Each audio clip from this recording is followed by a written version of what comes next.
সূরা লুকমানের 13 নম্বর আয়াত এবং 14 নম্বর আয়াত আমি আপনাদের সামনে তেলাওয়াত করেছি।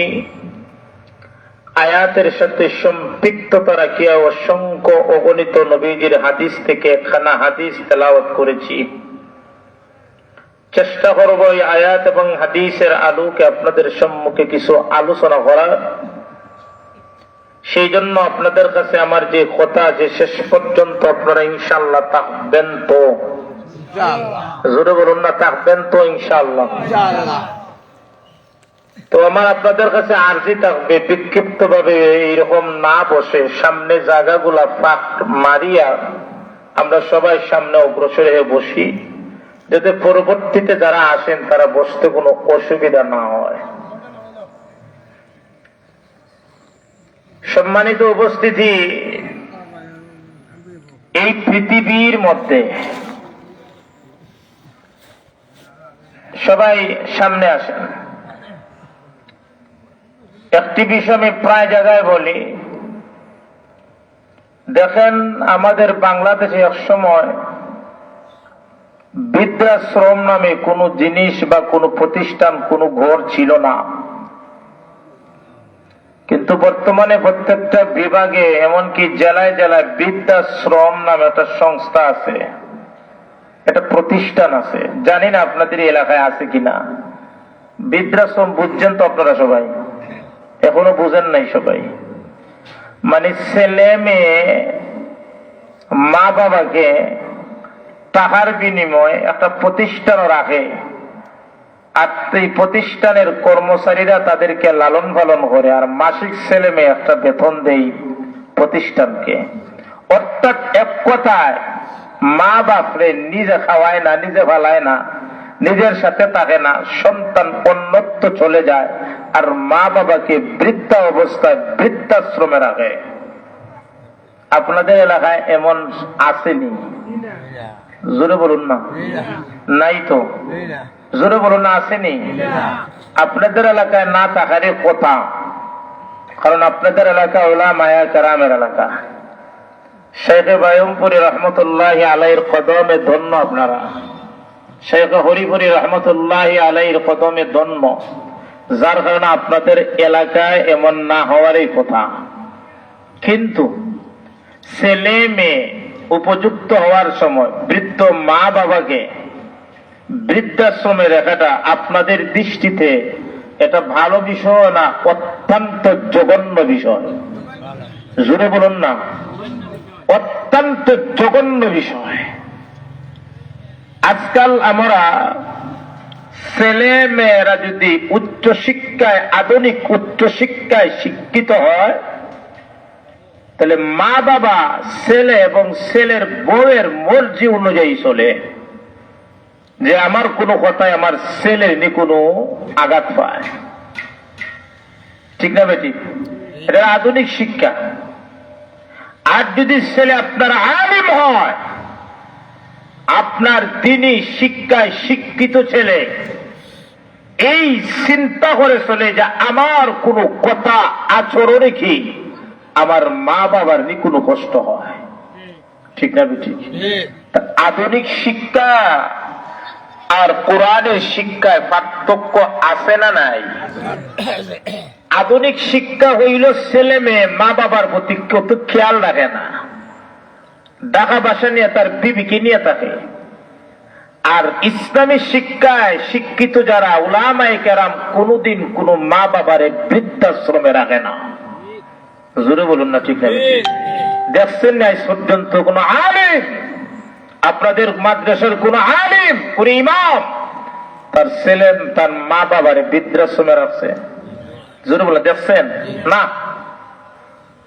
কিন্তু ইহুদি, বিদেশি, আমেরিকার সংস্কৃতি আমাদের দেশে এসে পড়েছে। ইউরোপ কান্ট্রিগুলায় যখন ছেলে মেয়ের 12 বৎসর হয়ে যায়, তখন ছেলে তার ইচ্ছা মতো কোন মেয়েকে বিবাহ করে, আর ওই মেয়ের সাথে অন্যত্র চলে যায়, আর মা বাবা একা একা বাড়িতে রান্না বান্না করে খায়। মা বাবা বৃদ্ধ অবস্থায় মা বাবা নিজে এই প্রতিষ্ঠানের কাছে টাকা দিয়ে আসে, যে আমি মারা গেলে আমার ছেলে আসবে না আমাকে দাফন দেওয়া, তোমার এই সংস্থারা আমার বাসা নম্বর তো আমার নাম, আমি মারা যাওয়ার পর তোমাদের এই সংস্থার মাধ্যমে আমাকে দাফন করবে। এটা হলো বিদেশের সংস্কৃতি। আর আমাদের বাংলাদেশ আলহামদুলিল্লাহ এখনো পারিবারিক বন্ধন আছে না নাই? আছে। মা বাবার সাথে ছেলে মেয়ে এখনো থাকে না? ছেলে 5 টাকা কামাই করে কিন্তু চেষ্টা করে তার মা বাপকে নিয়ে সংসার থাকার জন্য। ঠিক না ঠিক? এই দিক দিয়ে আমাদের এই ছোট্ট মানচিত্রের বাংলাদেশ এখন আলহামদুলিল্লাহ ইসলামের শিক্ষা শিক্ষিত হওয়ার কারণে, ওলামায়ে কেরাম এই জায়গায় দেশে থাকার কারণে এখনো সন্তান তার মা বাবাকে বৃদ্ধাশ্রমে রাখে না। রাখেনি? এখনো পারিবারিক বন্ধনটা আছে না নাই? এই বন্ধনটা সবসময় থাকতো না উঠে যেত? যেরকম থাকতো না উঠে যেত। এবার আসুন, মা বাবার খেদমত সন্তানের উপর, এটা কি পারিবারিক নিয়ম না সামাজিক নিয়ম না রাষ্ট্রীয় নিয়ম না শরীয়তের নির্দেশ? জোরে বলুন। যদি বলেন না যে এটা পারিবারিক নিয়ম বা সামাজিক নিয়ম বা দেশের আইন, না এটা শরীয়তের নির্দেশ। আমার কথা আপনারা বুঝেন তো? শরীয়তের নির্দেশ। উত্তর কি? মা বাবার খেদমত করা সন্তানের উপর এটা কিসের নির্দেশ? শরীয়তের নির্দেশ। প্রথম নম্বর বিষয় বোঝা দরকার, এটা শরীয়তের নির্দেশ। এখন আপনি বলবেন হুজুর এটা যেন শরীয়তের নির্দেশ, ডকুমেন্ট প্রমাণ কি?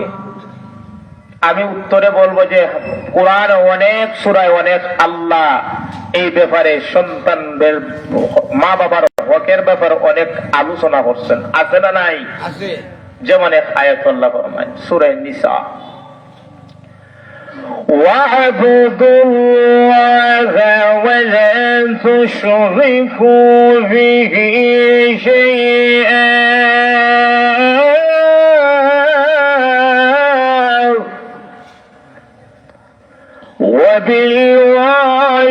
وَبِالْوَالِدَيْنِ إِحْسَانًا।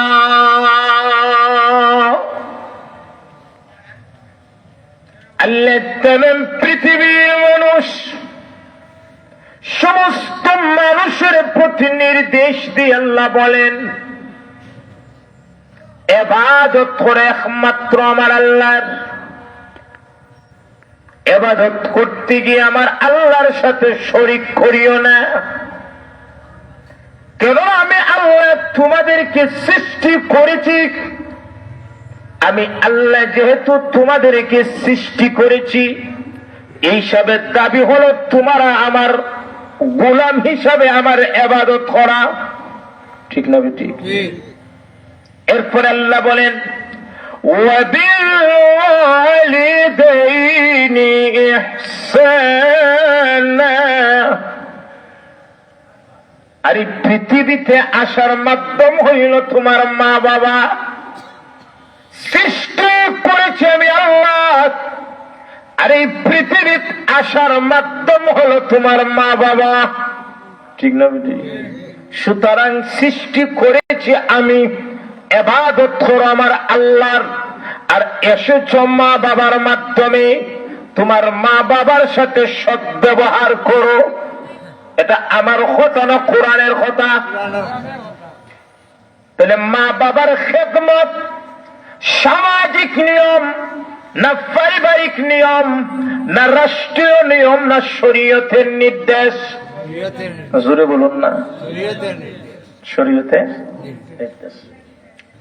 আল্লাহর এক আয়াতের মধ্যে ফরমায়েন আল্লা তুশরিকু বিহি শাইআন ওয়া বিল ওয়ালিদাইনি ইহসানা।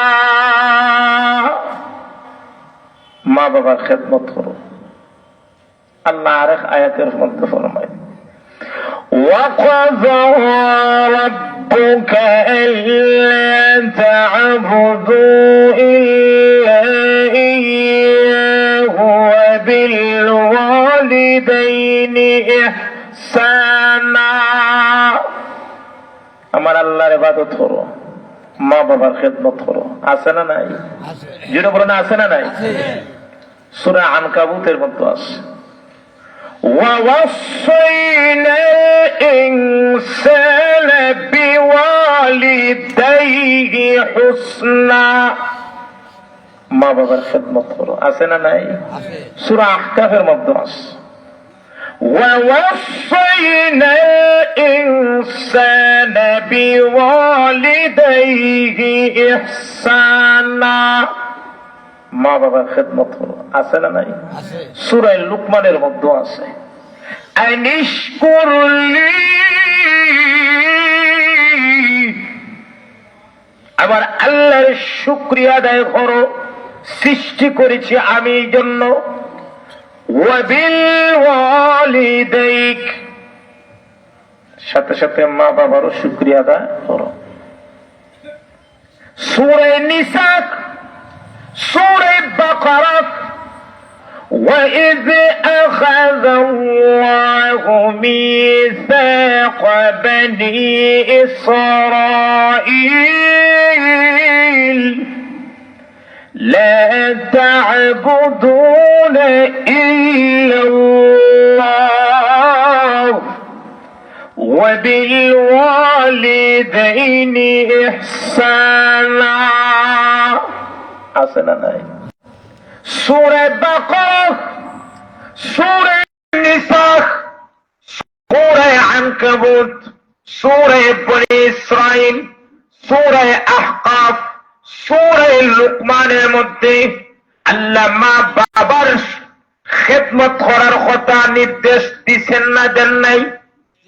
তাহলে এই সমস্ত আয়াত দ্বারা প্রমাণ হয় মা বাবার খেদমত করা পারিবারিক নিয়ম না, সামাজিক নিয়ম না, রাষ্ট্রীয় নিয়ম হিসাবে না, মা বাবার খেদমত করব শরীয়তের নির্দেশ হিসাবে। জোরে বলুন না ঠিক না? বুঝাইতে পারছি? 2 নম্বর প্রশ্ন, হুজুর শরীয়তের তো মধ্যে পার্থক্য আছে, কোনটা ফরজ, কোনটা ওয়াজিব, কোনটা সুন্নত, কোনটা নফল। এখন মা বাবার খেদমত করা শরীয়তের নির্দেশ বুঝলাম, এটা ফরজ না ওয়াজিব না সুন্নত না নফল। যদি নফলও করলে করলাম, না করলে নাই, কোনো গুনাহ নাই।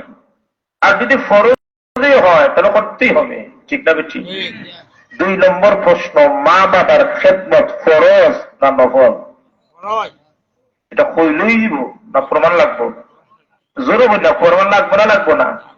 প্রমাণ আছে না নাই?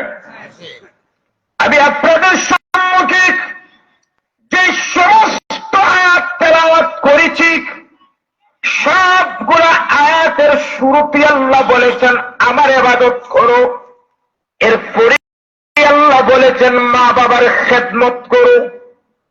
এই আয়াতের ব্যাখ্যায় মুফাসসিরিনে কেরাম বলেন, আল্লাহ প্রথমে নিজের হকের কথা আলোচনা করেছেন, এরপরে মা বাবার হকের কথা আলোচনা করেছেন।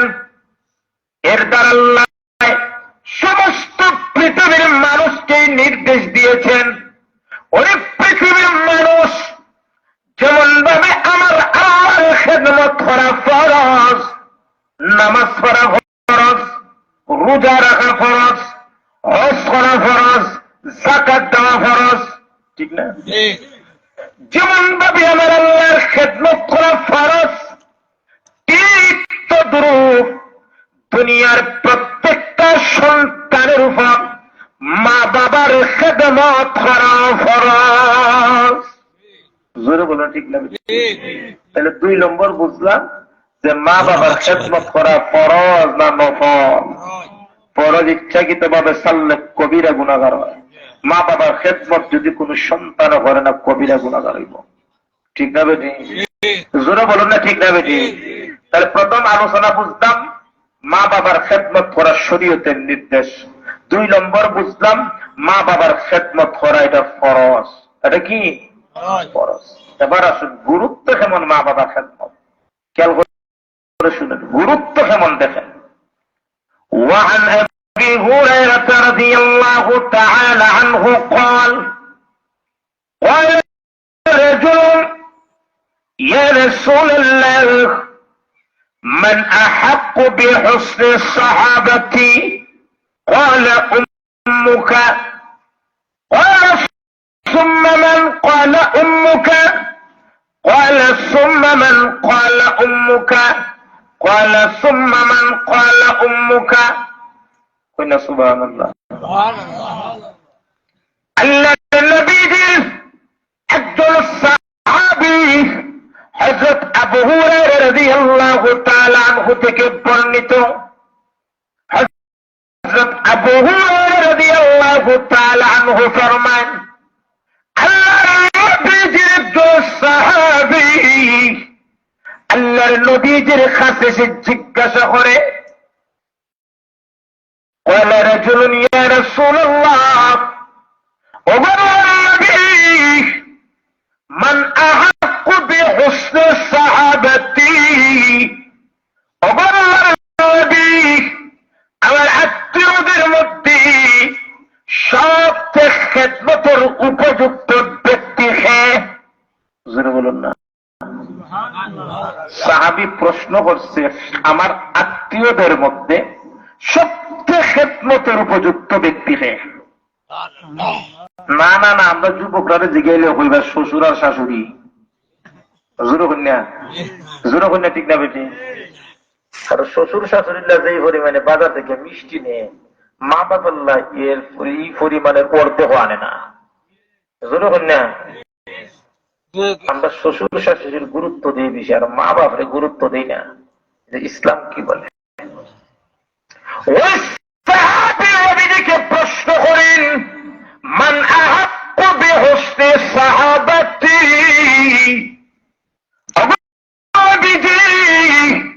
এই পৃথিবীর মধ্যে আমার আত্মীয়দের মধ্যে সবচেয়ে খেদমতের উপযুক্ত ব্যক্তি কে?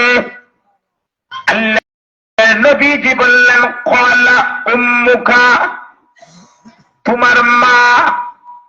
সুবহানাল্লাহ। আরো জোরে বলুন না। আপনারা বেজান নেই যে আমদার কথা কইতে আসলাম, কালা আবুকা, তোমার বাপ। তো নবীজি দিকে আমদার কথা কইলা না, আপনারা বেজান নেই। আপনার মনে মনে কথা হুজুর আমরা কষ্ট কম করিনি, মাথার গাম ফাও ফেলাই, আর মাঝে মাঝে ফাওয়ের গাম মাথা তো উঠে, উঠার পরে কত কষ্ট করে সংসার চালাই। আমদার কথা নবীকে কইতা বাবা, কিন্তু প্রথমে কার কথা বলছেন? আপনার বেজান না তো? খুশি নি সবাই?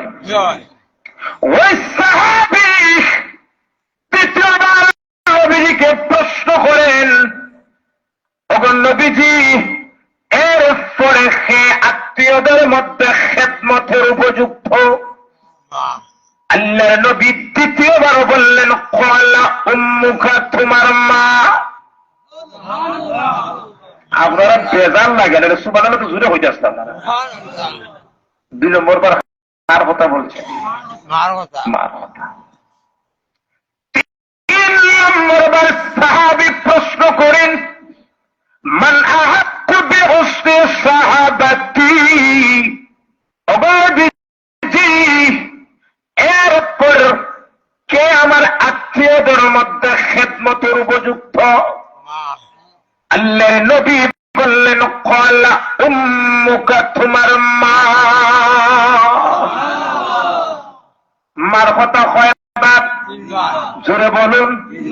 খুশি না বেজার? মহিলাদের সম্মান বাড়ক আমরা চাই না? মা বোনের ইজ্জত বাড়ক, সম্মান বাড়ক, এটা আমরা চাই না? ইসলামের পূর্ব যুগে মহিলাদের কোনো দাম আসেননি, জোরে বলুন না। কোন দাম আছে?